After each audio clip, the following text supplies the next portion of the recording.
Kemudian juga kalau kita mau mengambil sesuatu, ya saya ingatkan ini wasiat wabil khusus bagi diri saya.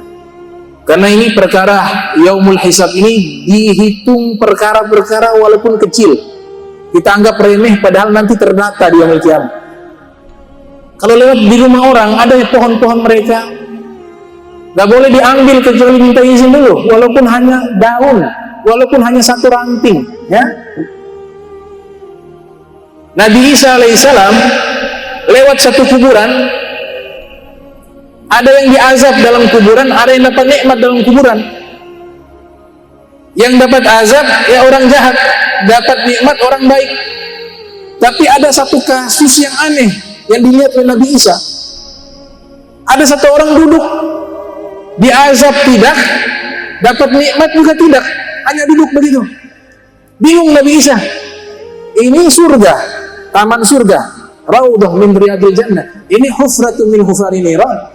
Yang ini ketiga nih bingung tempatnya, tidak dapat nikmat, tidak diazab. Akhirnya Nabi Isa angkat tangan doa, ya Allah tolong bangunkan ini fulan bin fulan. Saya ingin bertanya, kenapa kok dia bisa beda dengan yang lain? Yang lain ya kalau baik masuk surga, tidak baik lah neraka. Tapi ini dia nongkrong di situ. Maka diizinkan oleh Allah, bangkitlah ini orang.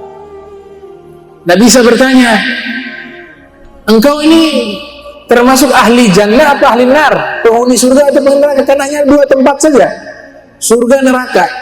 Ada satu tempat namanya Al-A'raf.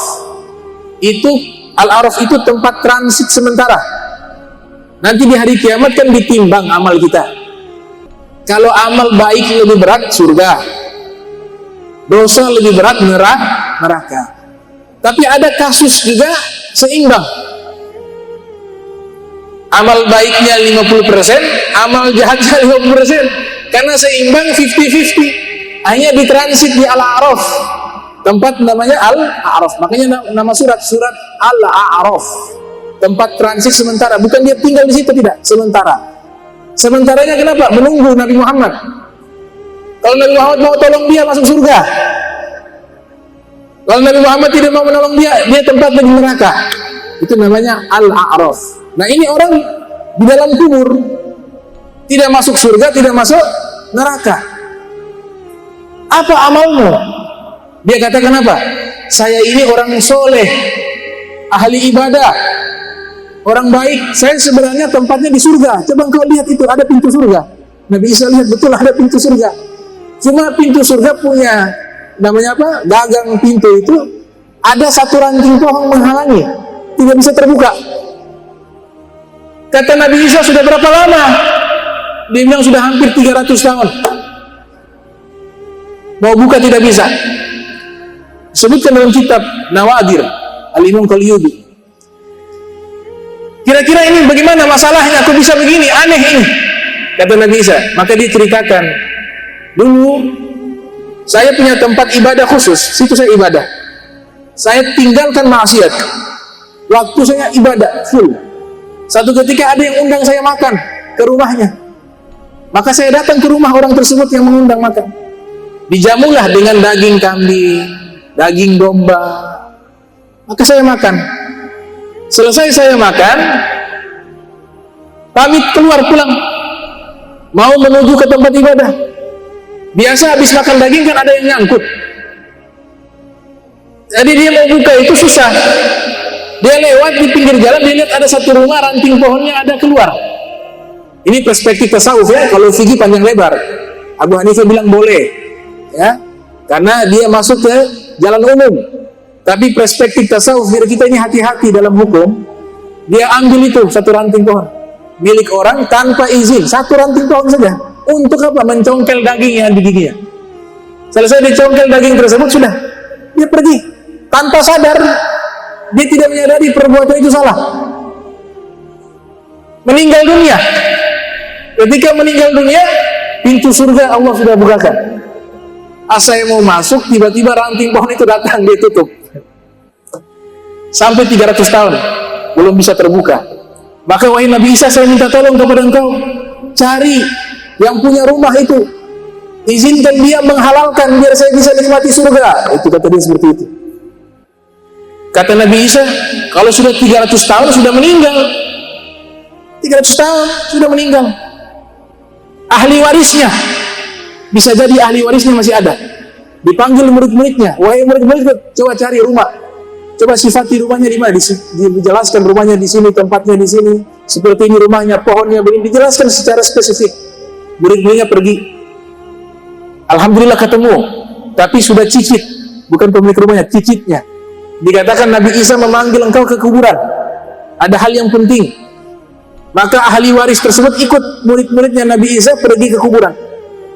Ketika dia lihat ada jenazah hidup, pingsan dia. Karena Nabi Isa kan bangunkan orang yang sudah mati dengan izinnya Allah. Pingsan. Disadarkan dia bangun ketakutan. Nabi Isa tenang, hawin alaik, tenang engkau. Itu saya minta kepada Allah untuk dibangkitkan. Diceritakan oleh Nabi Isa. Sekarang dia minta halal. Karena engkau ahli warisnya. Kata ahli warisnya, halal untuk apa? Saya tidak kenal orang ini. Orang ini hidup di masa kaki buyutmu 300 tahun yang lalu. Dia pernah mengambil satu ranting pohon untuk mencongkel daging yang menempel di giginya, dan dia mengambil tanpa izin. Oleh sebab itu, ahli waris, engkau sebagai waris, saya minta tolong halalkan satu ranting pohon tersebut untuknya. Maka dia katakan, kalau gitu saya halalkan kepadamu. Langsung ranting itu terangkat, hilang. Itu satu ranting pohon. Bagaimana satu M? 2 miliar, 3 miliar. Ya, bagaimana itu? Nah, ini penting agar kita punya sifat takut mengambil haknya orang.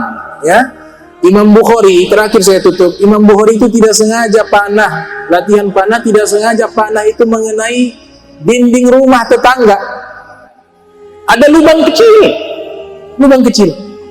Imam Bukhari wajahnya pucat, ketakutan. Datang ke rumah tetangga, ketuk pintu. Tetangganya keluar, Masya Allah, Imam Bukhari dihormati, dimuliakan, ahli hadis. Kenapa? Imam Bukhari mengatakan, saya dapat masalah besar.